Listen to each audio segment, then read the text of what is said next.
CISF এবং central force দিয়ে কলকাতায় নির্বাচন হোক। কেন কলকাতা পুলিশ হচ্ছে চটিচাটা দলদাস পুলিশ। এই পুলিশের কোনো ভূমিকা নেই, এই পুলিশের একটাই ভূমিকা তৃণমূল পার্টি কিভাবে রক্ষা করতে হবে। একদম তিনি বলছেন বাংলাদেশে শান্তিপূর্ণ নির্বাচন হচ্ছে, কিন্তু ভারতবর্ষে এখানে হতে পারছে না, লজ্জা। দেখো, লজ্জার বিষয় মমতা ব্যানার্জি হওয়া কথা।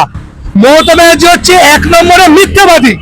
ওনার মতো মিথ্যা কথা কেউ বলে না। উনি মিথ্যা সিঁড়ির ওপর দাঁড়িয়ে আছে। যখন আমাদের ইন্ডিয়ান আর্মি পাকিস্তানে ঢুকে পাকিস্তানের সন্ত্রাসদের, জিহাদিদের, মৌলবাদদের যখন ধ্বংস করছিল, তখন এই মমতা ব্যানার্জি বলছিল তারা নাকি কাককে মেরে এসছে। উনি ইন্ডিয়ান আর্মিকে, আমাদের ফোর্সকে সম্মান করে না। ওনার কথা কাকে কে বিশ্বাস করবে? জনসাধারণ ছেড়ে দিন, একটা বাচ্চা শিশু সেও জন্মালে মমতা ব্যানার্জির কথা বিশ্বাস করবে না। 1,500 কেজি নাকি বাচ্চা হয়, এই মমতা ব্যানার্জি বলেছিল।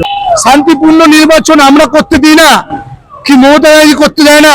এটা আপনাদের পোর্টালের মাধ্যমে কিংবা বারবার নিউজ চ্যানেলে দেখাচ্ছে। ওদের যে গুন্ডারা আছে, যেমন বেলেঘাটা রাজু নস্কর এবং 10 নম্বর ওয়ার্ডের খোকন দাস, এরকম বিভিন্ন রকম গুন্ডারা আজ এই পশ্চিমবঙ্গ কলকাতা শহরকে চালিয়ে বেড়াচ্ছে। শেখ শাহজাহান যে রাতের অন্ধকারে আমাদের মা বোনেদের পিঠে বানাতে ডাকতো, উনি আবার বলবেন কিভাবে ভোট করতে হয়। এই কদিন আগে একজনের বাড়িতে সাদা থান আর মিষ্টির প্যাকেট বাটিছে। কি কারণ, কি জন্য? প্রশ্ন রইল। তার কারণ একটাই, ওনাকে বলছে যে আমি এই জিনিসটা পাঠালাম, বুঝে নাও, তোমার ঘরে সিঁদুর তোমার মুছে দেবো।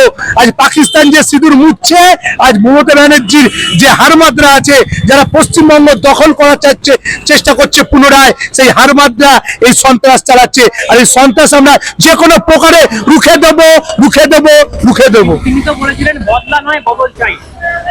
উনি বদলা ছাড়া ওরা বেঁচে থাকবে? ওনারা বদলের সাথে সাথে বদলাও করে দিয়েছে। 2011 সাল সাধারণ মানুষ তৃণমূলকে ক্ষমতা এনেছে তার একটি কারণ, যাতে তারা শান্তিপূর্ণভাবে পশ্চিমবঙ্গে বাস করতে পারে, কিন্তু সেটা ঘটেনি।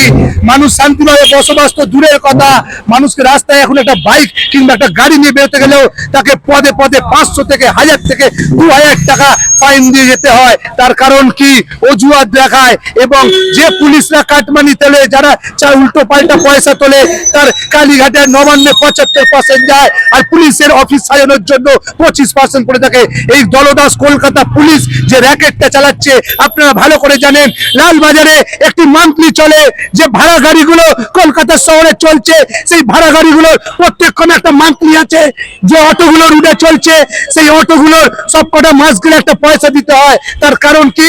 মমতা ব্যানার্জি বাড়িকে কিভাবে সাজাতে হবে, তার দলকে কিভাবে ধরে রাখতে হবে, তার জন্য এই মমতা ব্যানার্জি মিথ্যের ওপর বসবাস করছে, মিথ্যের সিঁড়ির ওপর দাঁড়িয়ে আছে। এনার কথা আমরা বিশ্বাস করি না।